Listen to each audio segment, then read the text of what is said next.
Mochi Health is here to help you start your weight loss journey with caring, personalized support. Meet one-on-one with board-certified obesity doctors and registered dietitians who truly listen and understand your unique needs. Eligible patients can access affordable GLP-1 medications delivered right to their door each month. No insurance? No problem. Mochi Health accepts FSA and HSA, making care accessible and affordable. And with 24/7 customer service, you'll never feel alone on your path to better health.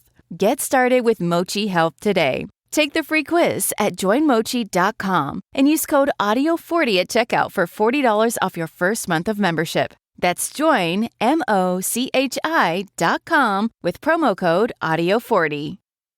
Ryan Reynolds here from Mint Mobile with a message for everyone paying big wireless way too much. Please, for the love of everything good in this world, stop. With Mint, you can get premium wireless for just $15 a month. Of course, if you enjoy overpaying, no judgments, but that's weird. Okay, one judgment. Anyway, give it a try at mintmobile.com/switch. Upfront payment of $45 for 3-month plan, equivalent to $15 per month required. Intro rate first 3 months only, then full price plan options available. Taxes and fees extra. See full terms at mintmobile.com.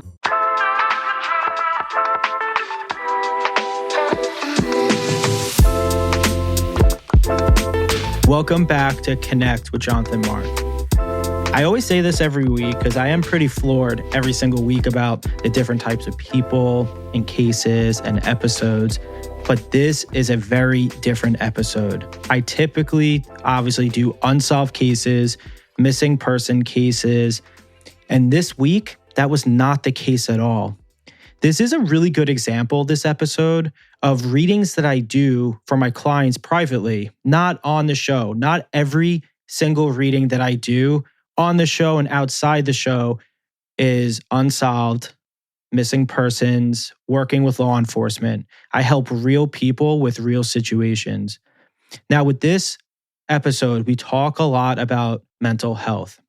I just want to first off say that we will be talking about suicide.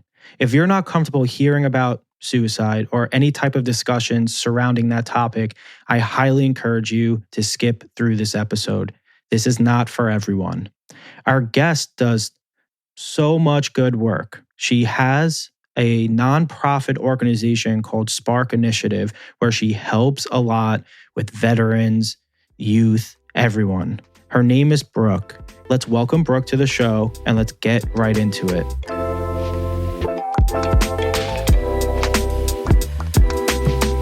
So this is going to be a little bit different than like an unsolved case, I can see. Okay. Just because it seems like the person that's coming through is acknowledging their own passing, which typically means like a suicide. And the person seems to be a brother of your spouse or a sibling of your spouse. Yeah. Oh, he's tapping them. Who's the bill or the will? It's my husband. There's a lot of apologies. I'm not going to lie to you about this. But with this apology that he keeps, or apologies that he's saying, I don't want you to think he's apologizing necessarily for his passing. Because if he could be here, he would be here. That's like the honest truth. He keeps tapping his head and flickering his brain at me. And typically when they do that and these stack up in front of me, mental illness is a very difficult thing. And I think it comes in many different shapes and sizes.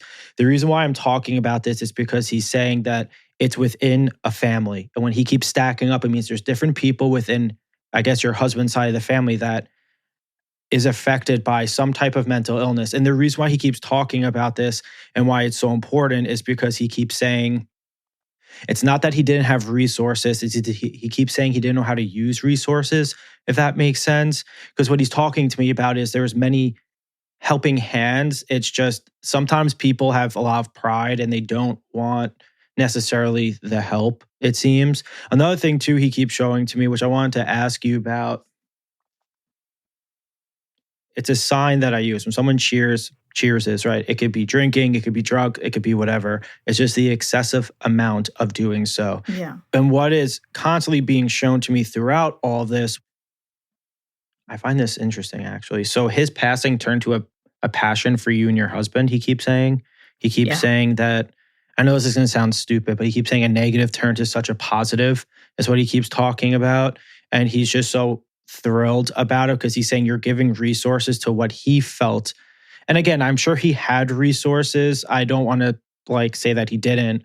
But what he's also talking to me about too, which he keeps saying is very important, which I think families are tough because he keeps talking about like people have family trauma that has happened like a long time ago, or maybe certain instances that have traumatized people.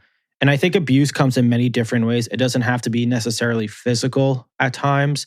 And I also believe that like if like you feel like you're neglected when it comes to love, attention, whatever, it leads to traumatic experiences later on. Because what he keeps talking to me is about that his mind, things that happened to him in the past, what he perceived, what has happened to him in the past affected his future is what he keeps talking to me about. And what he's saying is why he's so thankful for you. And I guess your husband, his brother too, because he's grouping the both of you together, is his negative turned to something so positive. And he keeps saying like, not only I'm sure his passing shaped you guys and because it seems like it was very traumatic and tragic, if I'm being honest.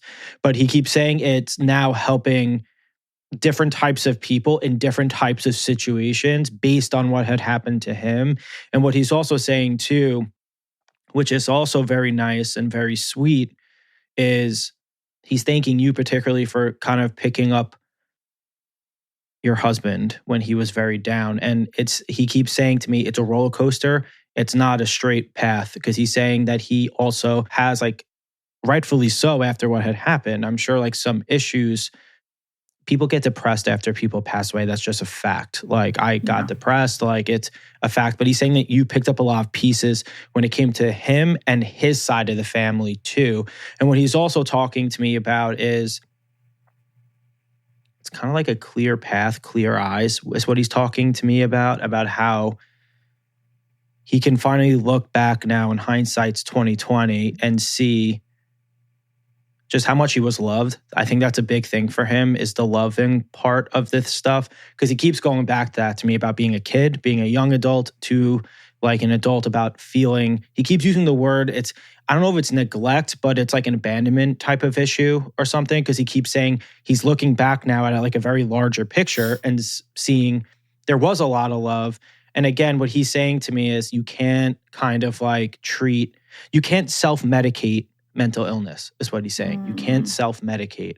And what he's saying to me is that I'm trying to say this like, seems like he did try to self-medicate quite a few times, is what he's showing to me. And what he's also showing to me too, and I use this phrase quite often in some unsolved cases, it kind of correlates to this, if I'm being honest. It's the company you keep, right? Because what he's saying to me is that he kept the people that were trying to help him. This is what he's showing to me. It's like pushing them away. The people that were not necessarily trying to help him, but could be giving him alcohol, drugs, whatever it is. It's like open arms, come in. It should have been the opposite. It should have been like push those people away, bring in the family. What he's also saying to me too is, so there's a couple of things I want to talk about. It does seem like he had issues with drugs for a little bit. Yes. Because what he's saying to me is that he was, and I know with people that have issues with drugs, there's good times and there's bad times. It's typically a roller coaster. It's not like smooth, but it does look like prior to this, it was fairly smooth before it took a massive dip, is what he's saying to me. Because what he's also kind of indicating to me at the same time was fighting a silent battle. It's like putting on a fake smile while fighting a silent battle. And what he's also showing to me too is, because he keeps smiling and he keeps saying this, one stupid mistake can change the course of someone's life, is what he's saying. And the reason why I'm saying this is because this is the comparison he's using. Obviously, a lot of people do know that fentanyl is a big drug now. Like people will lace anything with fentanyl to hurt people. What he's saying to me is what he used to be able to do, and the people who he used to be able to talk to, like when I say talk to, it's like maybe get drugs or whatever. It's like when he goes like this to me in sprinkles, it typically what it means, it's like when things are cut and laced, it's not like you're getting the pure form of whatever you're supposed to get. And I'm sure I sound like an idiot trying to talk about this. It's just what he's being like, it's kind of what he's just showing to me, if I'm being honest. But basically he's saying like if you were doing whatever and you're used to doing whatever. Even though you're going through ups and downs and you're good right now, aside from doing the amount, he keeps saying things. He keeps going like this and sprinkling. It's like cut and sprinkle differently, like not a pure form. Because what he's saying to me is, it's like a mixture of two things. Like, I'm trying to say this gently. It's like a suicide or drug overdose, whatever you want to call it, mixed with like people giving him bad things at the same time and like willingly knowing that they giving him maybe something that's not 100%. So it's like if he's used to getting like cocaine or coke, right? And he's used to getting like a very pure form of coke, whatever it is, from the same person. And then all of a sudden he's on a good path and then he comes back. Unfortunately, he kind of like relapses to an certain extent, but it's not the same type of coke that he's used to doing. They cut it so like there's putting fentanyl or whatever it is at that time. So it's not necessarily the most pure form. Because I've passed away, a lot of friends from overdoses, and a lot of the times, because this is what he's showing to me, is sometimes they put rat poisoning in there. Sometimes they put like baking soda in there just so it looks like it's the same amount, but it's cut differently. And I'm not saying that's what happened, but he's comparing it to me kind of like that. It's kind of like if you trust someone, which is a weird thing to trust, I guess, with people to like give you whatever it is, but you're used to that. Because what he's saying to me, he's apologizing again, not just to you, but it seems a lot to his brother, honestly. Because he's saying that he keeps basically showing to me that he tried so hard to make sure that he was okay for such a long time. And really what he keeps saying to me too is his passing completely changed him and I know losing someone changes people, but this is different. It seems like it opened up a big can of worms is what he's saying. And the reason why I'm saying all this is because he keeps, I know this is going to sound silly, but he keeps grabbing you and kissing you because he keeps saying you are God sent because of how you picked up the broken pieces, not just with him, but with your husband, but with his family, like his children, his family, his everything. Because he's saying that you treat everyone as their own. And he keeps laughing, saying this. At least one of your kids has to be almost in their 20s or close to their 20s. Because he keeps smiling, saying they grew up so fast. Like so fast. Because he keeps also talking to me about when he's smiling, saying this. I don't know if it's like a Gabrielle, like a G name. Because he keeps Gabriella. He keeps blowing kisses, saying like he's just the most proud of everyone. And he's saying he doesn't want his passing to define like a family. I have to say this about him, and this is the truth. He is a good person, a very, very good person. He just keeps showing to me that he was just he was broken inside a little bit is what he's saying. But he keeps, and I wanted to ask you this, and again, we don't have to talk too much about this. It's just, he's saying you will understand this and maybe you can explain, maybe you don't have to. Okay. It's the feeling of neglect or the feeling of abandonment is what he keeps showing to me about. Because again, I know I said this prior to you, but what he keeps referencing over and over and over again to me is the fact that he can now see, hindsight 2020, kind of like a full picture, how loved he was. Just like how loved he was. I don't think he saw it at that moment because he keeps saying it to me. And what he's also saying to me as well, which is something I wanted to bring up to you slightly, is that he keeps basically saying to me that, again, I kind of know I referenced this before, but it's a little bit more into detail. I wanted to like touch on it first and then kind of explain about it a little bit more, is traumatic issues or any type of issues that happen when someone is younger can affect someone long term. It's just the truth of it. And what he's saying to me is that he's impressed with his brother, Will, because of how he's been able to handle certain issues when they were younger as an adult right now. And he's saying he just could not do that. He's saying he just couldn't do that. And what he's also saying to me too is, and he's smiling at this too, you can't just like fast forward an issue. Like you can't just try to like store an issue in your head and fast forward it to like the good part. He's saying you need to do the work in between. Because again, he keeps smiling, saying that like you take depression, you take addictiveness, you take all that, and he's smiling. He's like, he put it in a blender. He's saying that's what he felt like he had, was like things that like he thought he can kind of get past on his own. But again, like he is such a good person. So it's one of those things where I think he was very prideful to not ask for help. Like he didn't want the help.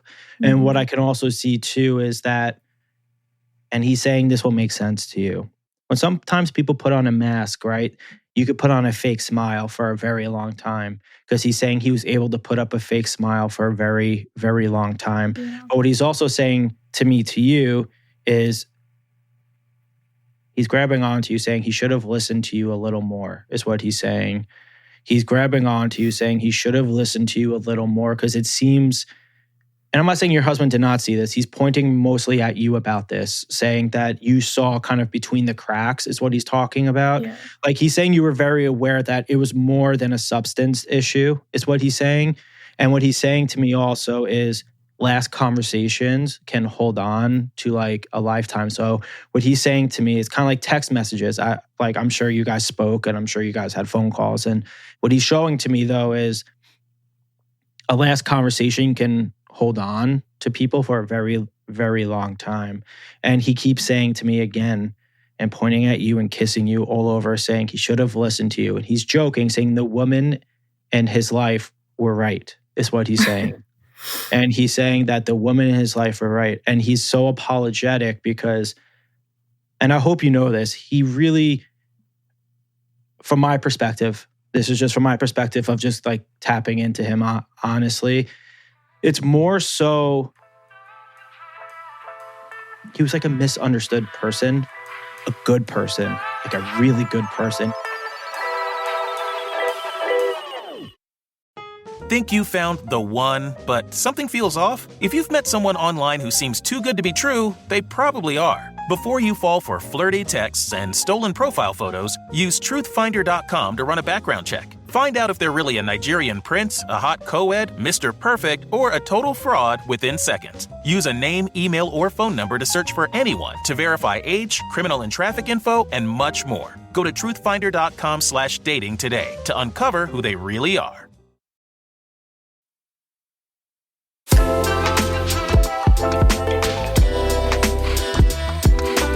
I wanted to ask you,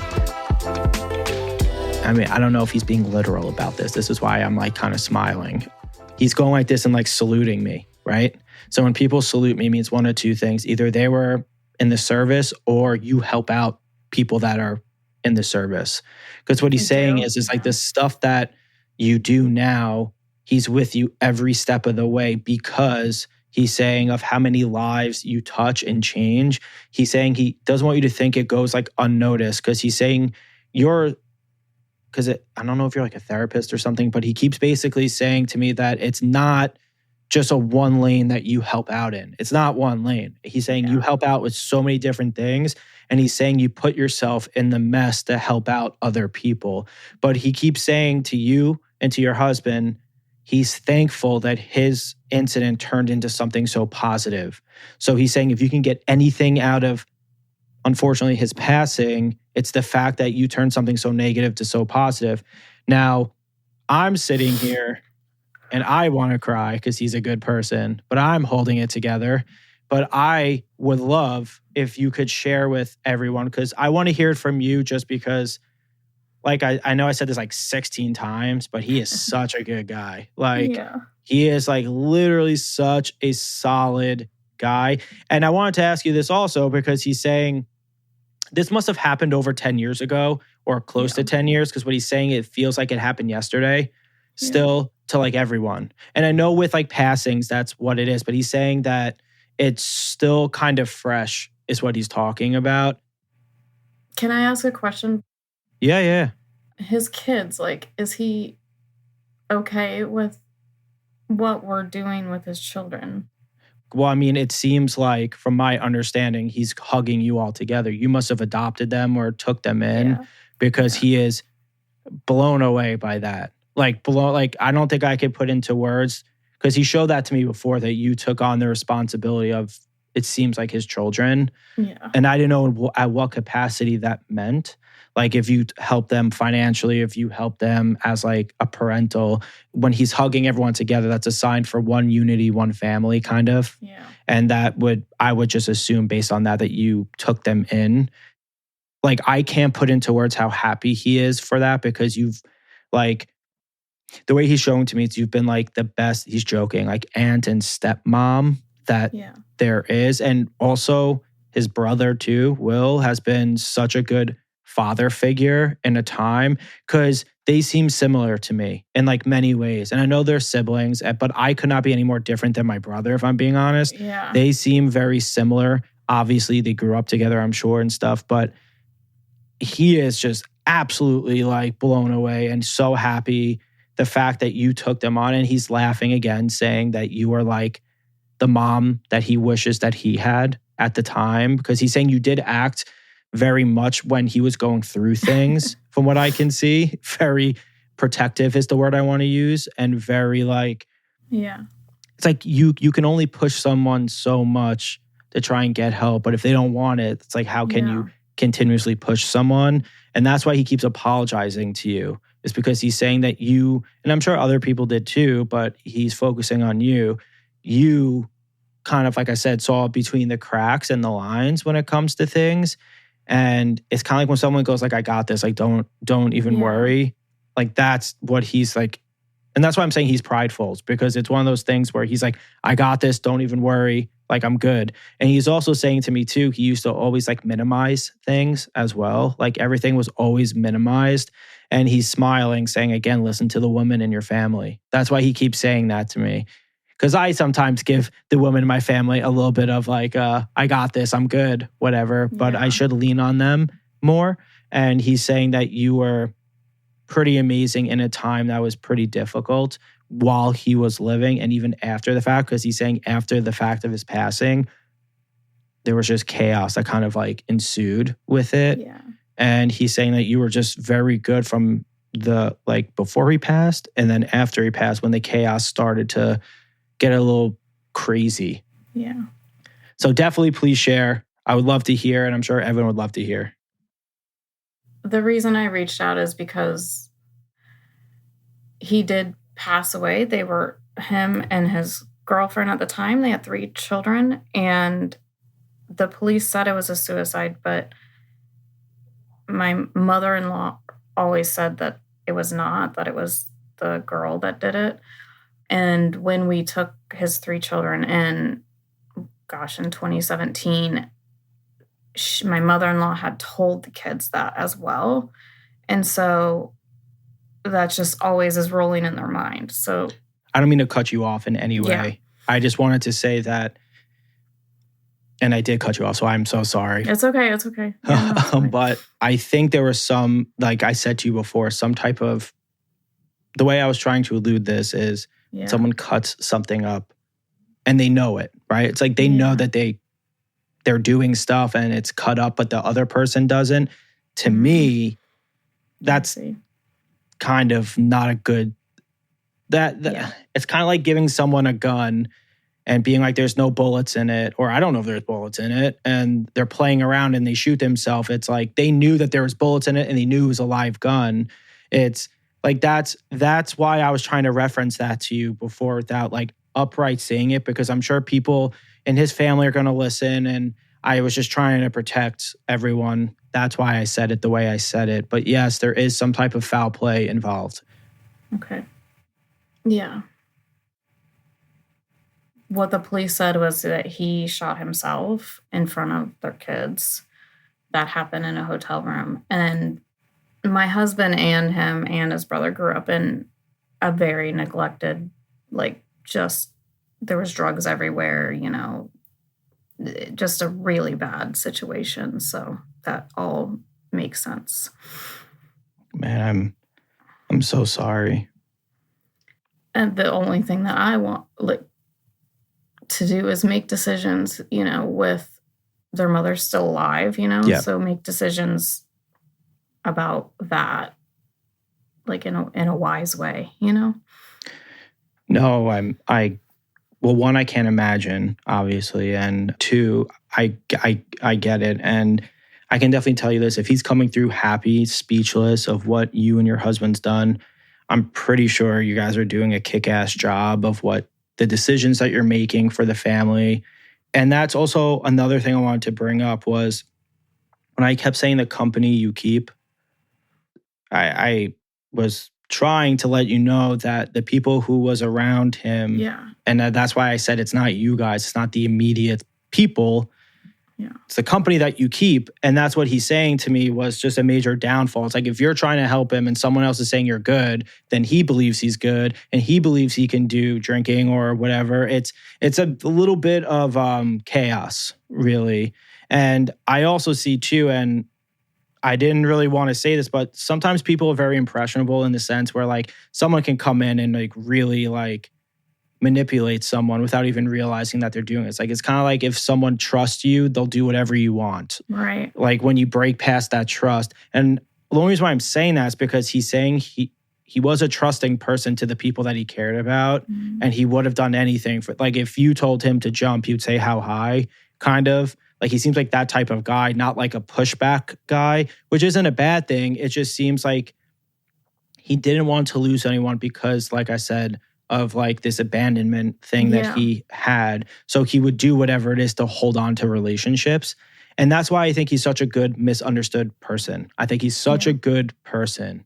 Just the way he's coming through is just phenomenal. Like he's such a good guy, but also, and I know we're, talking about like the decisions, but you need to know, like you and your husband, from what he's showed me before and like showing now, like everything you did from, I guess we were saying 2017 on, even before that, because this looks like this happened before this. And it also looks like before you took, I'm sure, full custody or whatever, he's going like this to me. It was a battle. Like it was a battle, he's saying. And he's saying like every decision, every move, every battle, he's thankful for. Because I can tell you from what he's showing to me, it was not easy to get to the 2017 full custody is what I can see. Right. Yeah. So I just wanted to let you know, like he is the most thankful and the happiest. And I just want to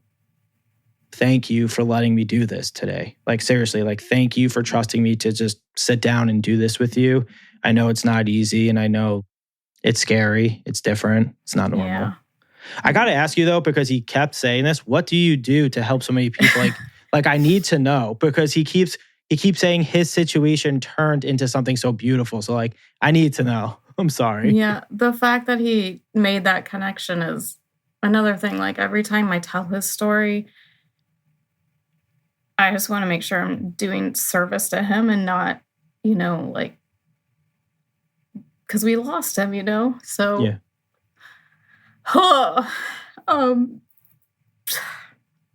So my husband, like, he went through it after we lost him, and he went into like a really deep depression where like psychosis type depression. And during that time, I've always worked in the nonprofit field, and I was in a meeting and where I learned about like a really just fundamental understanding of how your mind works and how your thoughts can create just like chaos in your mind.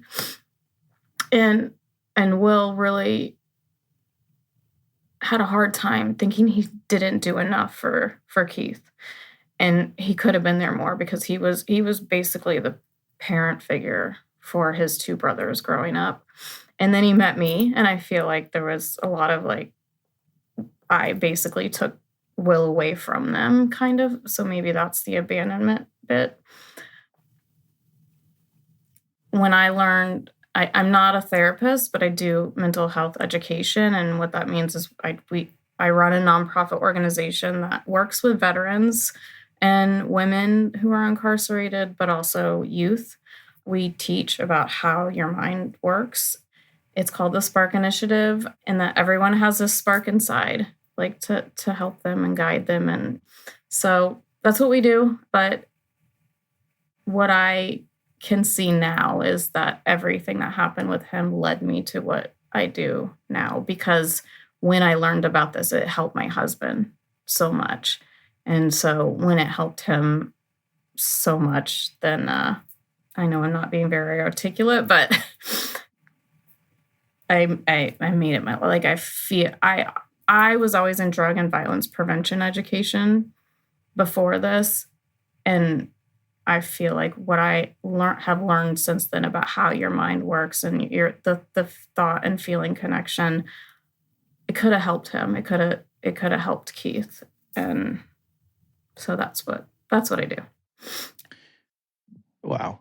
I mean, that's amazing. You're like he was saying, you help out so many people in different, like you said, veterans, women, incarcerated people. So that's amazing. That's absolutely amazing. And for anyone that is going through it, please go check out Sparks. It sounds like such a good resource just to use. And you seem amazing as well. So I think people could really benefit from it.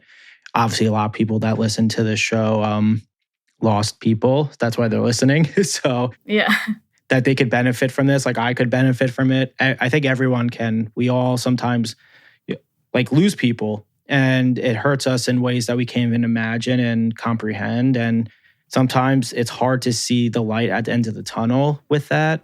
And it's nice when someone has the tips and the tricks and resources to kind of get you back on that path to see that light again. So yeah. I think it's amazing what you're doing.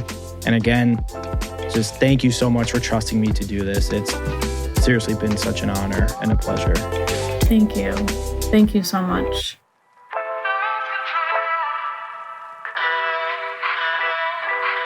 Brooke, thank you so much for coming on.